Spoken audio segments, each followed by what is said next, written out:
Do you still copy your Python code between projects and think PyPI is the only way to share it?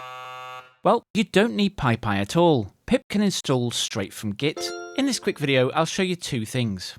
One, how to install directly from Git when a repo is already set up for pip. And two, how to make your own repo pip-ready so anyone or just your team can install it with a single command. You will need to install Git and put it in your path so it's available to use from the command line.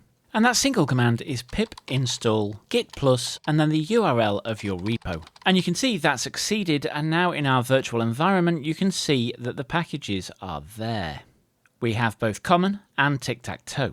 Okay, let's just do a really quick test to make sure that works. So from tic-tac-toe.board, import board, board equals a new board, and then board.render. And there we have it, an empty tic-tac-toe board.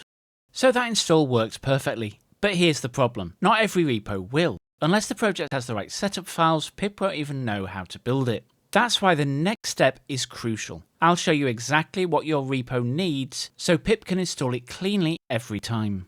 Going back to my tic-tac-toe project now, we only need to add a single configuration file in TOML notation to make this work.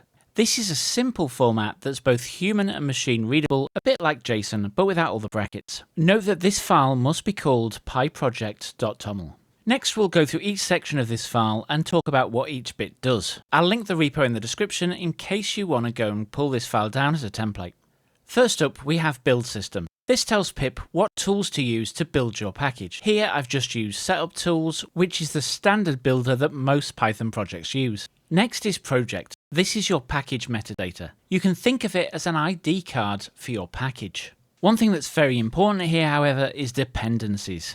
And you might be thinking, if this is so important, why is it an empty set of list brackets? Well, for these packages, I don't require any external dependencies for them to run, so it's just an empty list. If they required something else from pip, then I would list them here in the same format that I would in a requirements.txt file. The final section with the header tool.setuptools.packages.find tells pip where to find the packages you want to install. Here, the dot in where says look in the root folder of the project. The next parameter include list the packages we want to install, comma separated. Note that the star is here if you want to do things like common_util. It would match multiple things just as a normal wildcard would. I mainly did it here just to show you can do it. I don't need it in this project because I don't have any other packages other than tic-tac-toe or common. Quick recap on what we've learned so far. 1. We can now install a package that's been set up correctly straight from Git. 2. We know how to set up our own Git repos so that we can get them ready to ship our packages. If you found this video useful, please hit subscribe so you don't miss the next set of Python tips. It also helps the channel out a ton.